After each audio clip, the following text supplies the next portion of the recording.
a $2 smartwatch, a 50-cent kitchen gadget, and a shopping app that spent $21 million on Super Bowl ads just to tell you to shop like a billionaire. But behind the neon orange interface and the endless gamified coupons lies a business model so aggressive, so volatile, and so ethically compromised that it's currently being investigated by world governments. Temu is not just a digital storefront. It is a financial black hole designed to swallow the competition and, eventually, your privacy. The stakes are much higher than a cheap pair of headphones that might break in a week. We are witnessing the largest-scale experiment in predatory pricing in human history, backed by a parent company with a history of deploying actual malware on user devices. The terrifying truth is that Temu doesn't need to make money on your order to win. They just need to make sure everyone else loses. Every time you spin that digital wheel for a free gift, you are participating in a calculated dismantling of global trade regulations and labor standards that took decades to build. The rapid rise of Temu isn't a success story of efficiency. It is a story of a company weaponizing a loophole to flood the world with products that shouldn't exist at prices that shouldn't be possible. To understand why Temu is so dangerous, you have to look at the bloodbath they've created in the manufacturing sector. They use what's known as a fully managed model, which is a polite way of saying they have absolute, dictatorial control over their suppliers. Unlike Amazon or eBay, where a seller sets their own price, Temu's algorithms dictate exactly what a product will cost. If a manufacturer in China refuses to lower their price by another 10 cents, Temu's software simply replaces them with another desperate factory in seconds. This has triggered a race to the bottom that is physically impossible to sustain without cutting every conceivable corner. We aren't just talking about cheap materials. We are talking about the complete erasure of safety testing and environmental oversight. Manufacturers are being squeezed so hard that their profit margins have turned into fractions of a penny. This isn't a marketplace. It's a digital sweatshop where the factory owners are just as trapped as the workers. By the time a consumer receives their package, the sheer amount of carbon emitted and human effort expended far outweighs the $5 they paid. But Temu doesn't care about the logistics of the present. They are playing a long game of total market saturation. The financial reality of Temu is even more disturbing because, on paper, the company is a disaster. Financial analysts estimate that Temu loses an average of $30 on every single order it ships to the United States. When you factor in the massive shipping costs of flying individual small packages across the Pacific and the billions spent on social media advertising, the math simply doesn't add up for a legitimate business. So why do they do it? Because Temu isn't trying to be a profitable retailer right now. They are trying to be a monopoly.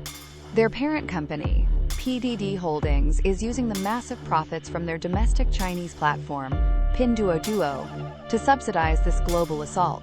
They are burning billions of dollars to intentionally bankrupt their competitors. Once they have destroyed the middle market retailers and forced local brick-and-mortar stores out of business, they will have total control over the supply chain. It's a scorched earth policy, where the goal is to become the only remaining option for the global working class. They are buying your loyalty with subsidized plastic, hoping you won't notice when they eventually turn the screws and raise prices once the competition is dead. While you're busy hunting for bargains, Temu is hunting for something much more valuable: your data. PDD Holdings, the architect of Temu, has a history that should make any smartphone user tremble. Their sister app, Pinduoduo, was suspended by Google after researchers discovered it contained sophisticated malware designed to bypass cell phone security settings, monitor other apps, and even read private messages. While Temu claims to be a separate entity, the DNA of the company remains the same. The app is designed like a casino, using psychological triggers, flashing lights, and countdown timers to keep you engaged for hours. This isn't just about making a sale. It's about mapping your behavior, your social circles, and your financial habits. In the age of artificial intelligence, this level of granular data on hundreds of millions of Western consumers is a geopolitical goldmine. They are building a psychological profile of the global population, one cheap trinket at a time. The app demands permissions that have nothing to do with shopping, creating a backdoor into the digital lives of the most vulnerable consumers. The most terrifying part of the Temu business model is the Minimis loophole. a massive gap in international trade law that they have exploited to perfection. In the United States, any shipment valued under $800 enters the country duty-free and, more importantly, with almost zero inspection. Because Temu ships directly from the factory to your doorstep in individual packages, they bypass the tariffs and safety regulations that traditional retailers like Target or Walmart have to follow. This means they can ship products that may contain hazardous materials, lead paint, or illegal components without ever being checked by customs. It's a massive security and health risk masquerading as a shipping convenience. This loophole also allows them to circumvent the Uyghur Forced Labor Prevention Act, because the packages are so small and numerous. It is impossible for authorities to verify if the cotton or the labor used to make that $3 t-shirt came from regions known for systemic human rights abuses. Temu is effectively laundering the cost of human suffering through millions of tiny, uninspected gray packages. This aggressive expansion is also an environmental catastrophe. The traditional model of shipping involves massive container ships, which are relatively efficient on a per-item basis. Temu, however, relies on a constant stream of cargo planes to meet their delivery promises.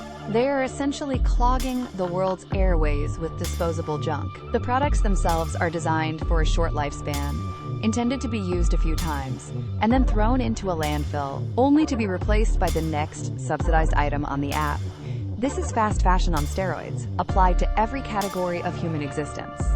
It is the ultimate manifestation of a disposable culture, where the cost of the item is lower than the cost of thinking about its impact. We are trading the literal health of the planet for the dopamine hit of a free tempered glass screen protector. The sheer volume of waste generated by Temu's return policy, which often involves telling customers to just keep the defective item because shipping it back is too expensive, is creating a mountain of non-recyclable trash that will outlive the company itself. As we look toward the future, the rise of Temu represents a fundamental shift in the global economy. It is the transition from a world of regulated trade and competition to a world of state-subsidized digital feudalism. If Temu succeeds, the concept of a fair price will disappear, replaced by an ever-shifting algorithm that prioritizes data extraction and market dominance over quality and ethics. Small businesses can't compete with a company that is willing to lose billions of dollars to win a price war. Local artisans can't compete with factories being squeezed into near slavery. Even the tech giants of Silicon Valley are struggling to keep up with the sheer aggression of Temu's growth. This is a wake-up call for the global consumer. Every time we choose the terrifyingly cheap option, we are voting for a future where labor has no value, where privacy is a myth, and where the environment is an afterthought. The business model behind Temu is working because it plays on our most basic instincts: our greed, our desire for a bargain, and our addiction to the next notification. But the bill is coming due, and it's going to cost a lot more than 99 cents. We have to ask ourselves if the cheap plastic is worth the world we are breaking to get it. The rapid rise of Temu isn't just a trend. It's a warning of a new kind of economic warfare where the consumer is both the target and the unwitting accomplice. We are currently at the peak of the illusion, where the prices are low and the rewards seem high. But as the competition fades and the data collection deepens, the true terrifying nature of this model will become unavoidable. By then, it might be too late to hit the uninstall button. The real price of shopping like a billionaire is that, eventually, everyone else ends up with nothing. This isn't just retail. It's a systematic restructuring of reality, and we are the ones funding it one click at a time. The endgame isn't a better way to shop. It's a world where one company knows everything about you and owns the only path to the products you need. That is the terrifying reality hidden behind the orange boxes on your doorstep.